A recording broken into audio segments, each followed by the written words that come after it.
நல்லா இருக்கீங்களா? ரொம்ப நாளைக்கு அப்புறம் திருப்பி உங்களை சந்திக்கிறதுல வந்து ரொம்ப ரொம்ப சந்தோஷம். ஆக்சுவலாக ரீசெண்டாக ரிலீஸ் இல்லாமல் இருந்ததுனால இப்போ இதை ஒரு சாக்கா வச்சு உங்களை எல்லாம் சந்திச்சதில் எனக்கு ஃபஸ்ட்டு சந்தோஷம் அது எனக்கு முதல்ல. அப்புறம் நல்ல ஒரு மாலை. குஷி படத்துக்கு நீங்கள் ப்ரெஸ்லேயே இவ்வளோ ரெஸ்பான்ஸ் கொடுத்தீங்கன்னா தியேட்டர் என்ன ஆக போகுதுன்னு தெரியல. அதுவும் இன்னைக்கு இளைய தளபதியை திருப்பி பார்க்கறதுக்கு எனக்கே ரொம்ப சந்தோஷமா இருக்கு. தெரியும் நம்ம ஏன்னா we are missing that space இல்லை. ரொம்ப ரொம்ப கியூட்டா ரொம்ப அழகான ஒரு பர்ஃபார்மன்ஸ்.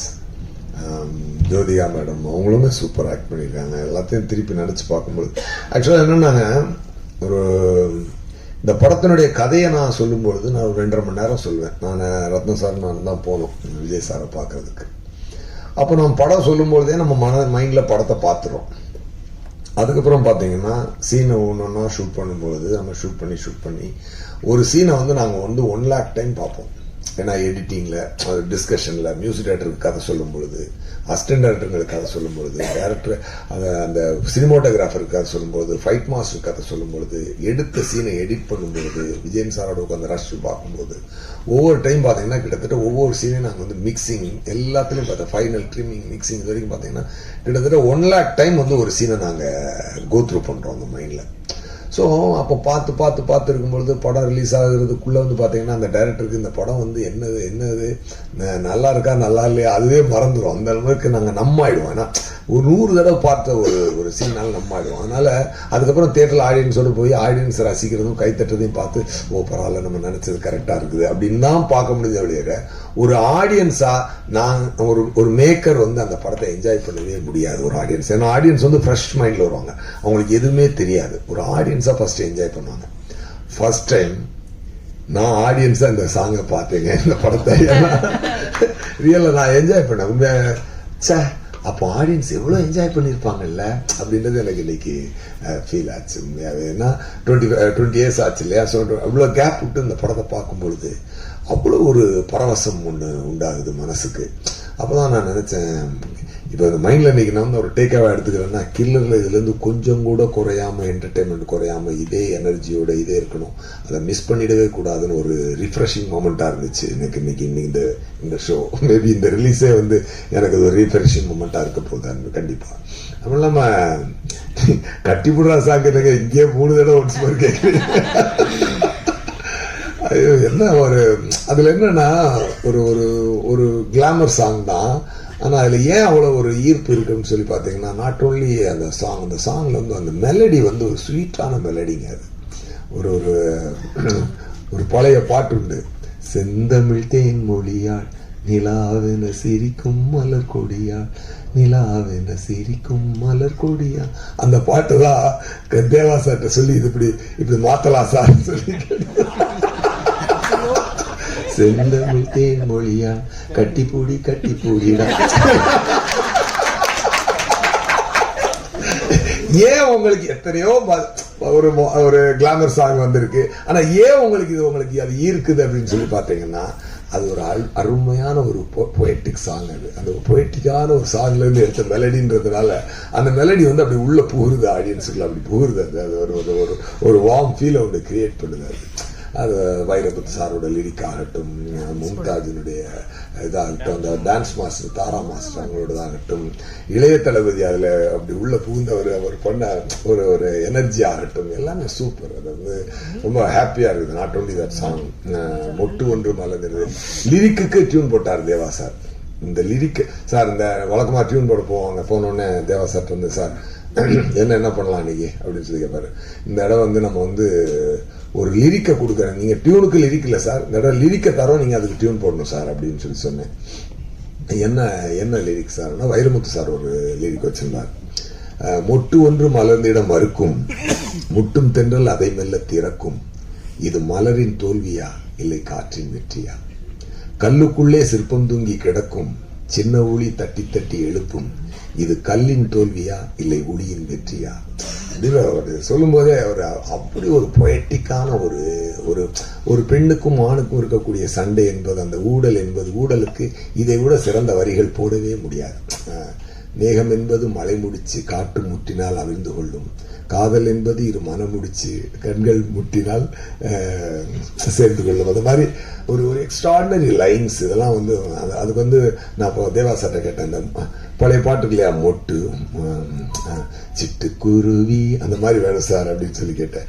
தேவா சார் ரொம்ப அழகா அந்த டியூனை போட்டு கொடுத்தாரு. அமைந்தது சார், இந்த படத்திற்கு அனைத்தும் அமைந்தது. இந்த படத்துக்கு விஜய் சார்ட்ட போய் கதை சொல்லும் பொழுது அமைதியா கேட்டதும், அவர் கேட்டு முடிச்சோன்னா அவர் பெரிய ரியாக்டே பண்ணல. ஒருவேளை அவருக்கு பிடிக்கல அப்படின்னு நினைச்சிட்டாரு. ரத்னம் சாரை பார்த்தேன், என்ன சார் ஒரு மாதிரி அமைதியா இருக்காரு. விஜய் சார் உங்களுக்கு பிடிக்கலன்னா நான் வேணா வேற கதை சொல்றேன் அப்படின்னு. ஏன் நல்லா இருக்கே இதே பண்ணுவோம் அப்படின்னாரு. ஓ இதுக்கு ஏங்க நல்லா இருக்குன்றதுக்கு இதான் ரியாக்ஷன், நமக்கெல்லாம் கொஞ்சம் வைப்பு கொடுக்கணும் சார் அப்படின்னு சொல்லி அவ்வளோ அப்படி ஒரு பிரமாதம். ஆமா, அப்படி ஒரு பிரமாதமான ஒரு அனுபவம். ரத்னம் சாருமே வந்து பார்த்தீங்கன்னா ஒரு மிகப்பெரிய ப்ரொடியூசர்.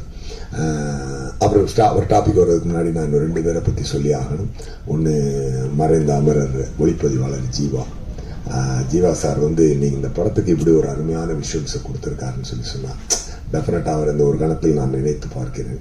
அதுக்கப்புறம் அந்த படத்தில் வந்து நல்ல ஒரு வைப்பு கொடுத்த விவேக் சார், அவர் இந்த படத்துக்கு பண்ண ஒரு கான்ட்ரிபியூஷன் எல்லாமே வந்து மக்களுக்கு அவ்வளோ ஈஸியாக அதை கொண்டு உள்ளுக்குள்ளே நல்லா அவங்களே சீன் கதையாக போகும்போது நடுவில் ஒரு மாதிரியான சீன் வந்து கொடுக்குற ரிலீஃப் வந்து அடுத்து அந்த கதையை ஃபாலோ பண்ணுறதுக்கு அது கொடுத்த ஒரு எனர்ஜி என்பது மிகச்சிறந்த ஒரு எனர்ஜி.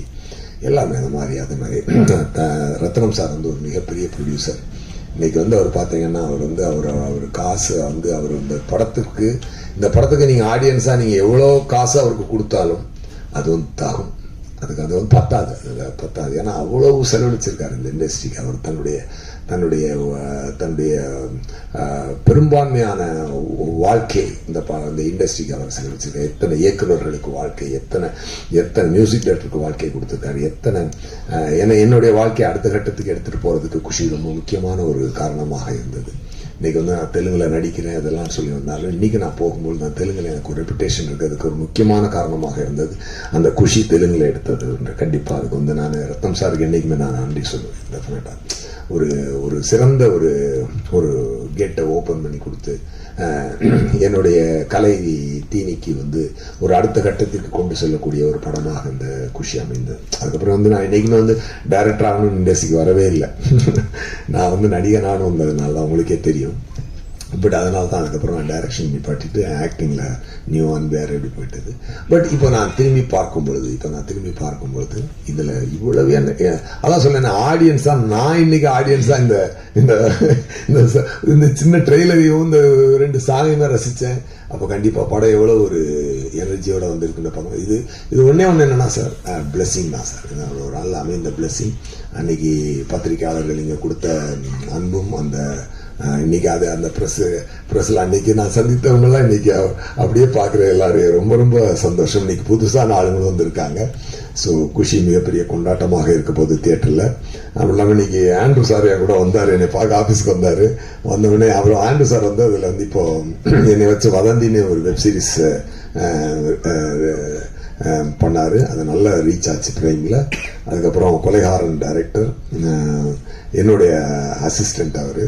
ஸோ வாலியிலேருந்து என் கூட அசிஸ்டண்டாக ஒர்க் பண்ணாரு. சரி வந்தாரு, சார் வாங்க சார் குஷி இதுதான் ஈவெண்ட் தான் போகலாம் அப்படின்னு சொல்லிட்டு. ஏன்னா எனக்கு தெரிஞ்சு ரீரிலீஸுக்கு தான் ஃபர்ஸ்ட் ப்ரெஸ் மீட்னு நினைக்கிறேன். இல்லை ஃபர்ஸ்ட் ப்ரெஸ் மீட். அதுவே ஒரு நல்ல ஒரு அருமையான ஒரு ஹிஸ்டாரிக்கல் மொமெண்ட் தான் இது. டெஃபினட்டா ஒரு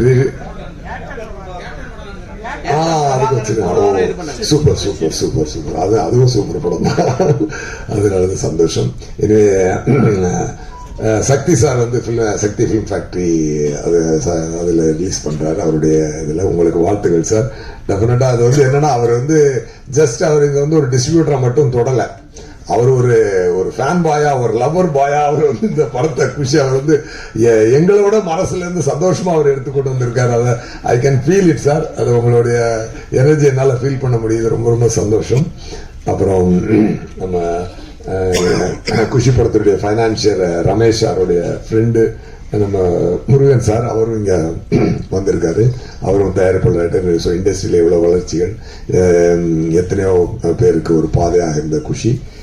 நமக்குமே இன்னைக்கு இதை ஒரு தான் ரீஃப்ரெஷிங்கா பார்க்கும்பொழுது இனிமே இந்த மாதிரி நல்ல மக்களுக்கு வந்து அந்த சாங்ஸ், அந்த எனர்ஜியான சாங்ஸ், அதெல்லாம் மேகம் இருக்குது அந்த பாட்டு எல்லாமே.